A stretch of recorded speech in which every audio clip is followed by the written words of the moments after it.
Alig várom, hogy megegyem ezt itt, ami előttem van. A mai videó témája az a sütőtökös pite. Szóval a tengeren túlon ez egy mindennapos étel, háladás napján ez egy hagyományos desszert. Sajnos mi hazánkban nem igazán jött be, de én nagyon kíváncsi vagyok rá, és múltkor, mikor készítettem egy almás pitét, eszembe jutott, hogy én még ilyet egyáltalán nem ettem, úgyhogy nekem is ki kell próbáljam. A hozzávalók sem feltétlenül bonyolultak, mi sem lehet egyszerű, linszertésztát kell készíteni lisztből, vajból, jelen esetben margarinból, cukorból és tojás sárgájából. A krémhez természetesen szükség van sütőtökre. Abból se feltétlenül mindegy, hogy melyik sütőtököt válasszuk. Az én választásom most a vajtökre, vagy a úgynevezett pézsmatökre esett, mivel egy nagyon jó édes kis diós íze van, tökéletesen passzol a desszerthez, ezen kívül gyönyörű szép sárga színű húsa van. Szükség van még hozzá tojásra, cukorra, lisztre, 2 deciliter habtejszínre, vagy jelen esetben vegán habkrémre, ízesíteni kell gyömbérrel, fahéjjal, szegfűszeggel és szerecsendióval.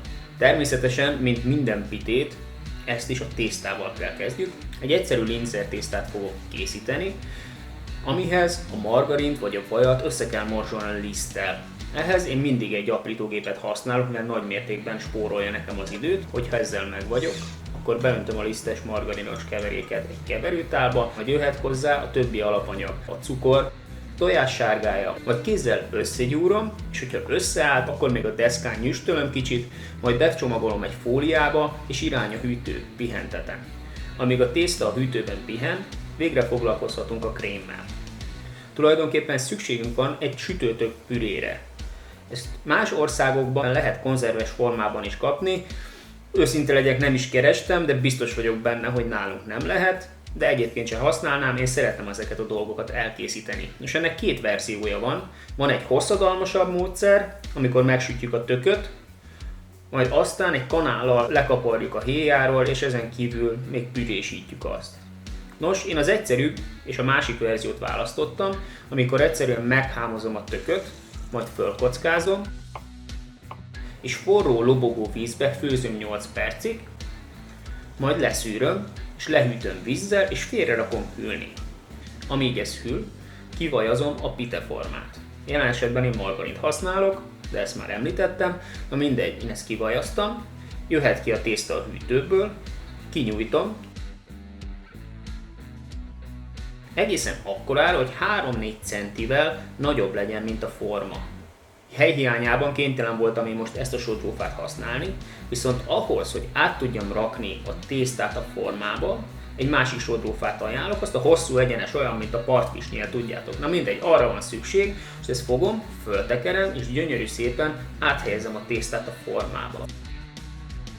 Szépen beleigazgatom a formába, és a kilógó tésztát gyönyörű szépen itt a szélénél mögé hajtom. Egyszerűen kézzel megformázom, viszont hogyha nem tudom elég szépen kézzel megformálni, akkor egy kör alakú tárgyat, jelen esetben fakanalat használtam, hogy szépen megformázzam a pite tészta szélét. Ha ezzel meg vagyok, irány vissza újra a hűtő. Ez idő alatt tökéletesen kihűlt a tök, és folytatjuk a pürésítéssel. Amint lepürésítettem a tököt, és gyönyörű szép állagú pürét kapok, akkor átöntöm egy keverőtálba, és jöhet hozzá a többi hozzávaló. A fahéj, szegfűszeg, szerecsendió, kevés só, a mézes gyömbéres keverék, amit az előző videóban készítettem el, cukor, 2 evőkanál liszt, jöhetnek a tojások, és végül a vegán habkrém vagy habtejszín. Nem kell megijedni, amint hozzáadtatok mindent, és összekevertétek, egy meglehetősen folyékony állagú krémet kaptok. Ez tökéletesen rendjén van így, félrerakom, hagyom még a tésztát pihenni 20-25 percig, majd hogyha ezzel meg vagyok, akkor a krémet betöltöm a tésztába,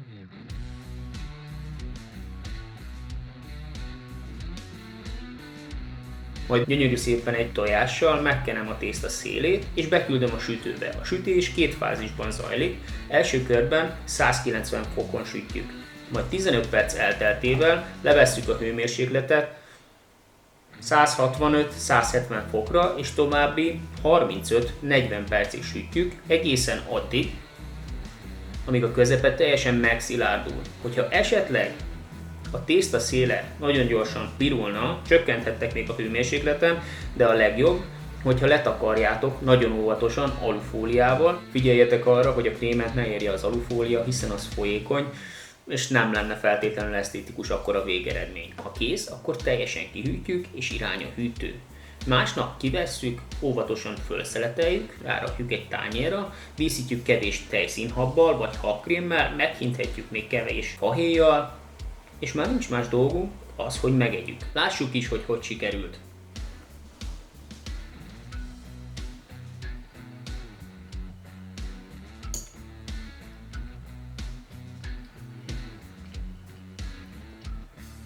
Hogy is fogalmazzam meg a legegyszerűbben? Nekem egy új íz hozott az életembe, nyugodtan mondhatom, hiszen már megjelennek benne a karácsonyi ízek, de még nem dominálnak, alapvetően passzol a jelenlegi évszakhoz. Gyakorlatilag azt mondhatnám, hogy beleharapsz az őszbe, egy nagyon-nagyon kellemes, krémes állagot kell elképzelni, és egyáltalán nem mondható meg róla az, hogy ez sütőtökből készült, megkóstolom, akkor olyan, mintha egy sajtkrémes tortát ennék, és becsukom a szemem, egy kellemesen fahéjas, telt íz tölti el a számat. Azt gondolom, hogy ha még nem ettetek ilyet, mindenképp megér egy misét, akár kettőt is, próbáljátok ki ti is otthon, írjátok meg, hogy nektek hogy sikerül, vagy hogyha már ettél, írd meg azt, hogy neked hogy ízlett, mik a tapasztalataid róla. Ha tetszett a videó, akkor nyomjatok egy lájkot és iratkozzatok fel a csatornára, viszlát a következő videóban. De én ezt folytatom, mielőtt elolvad a tejszínhab, és én már szeretném ezt mind megenni. Hát ez gyorsabban elfogy, mint szeretném.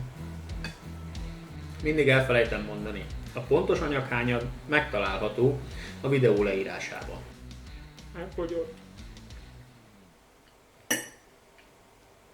Csinálni kell még.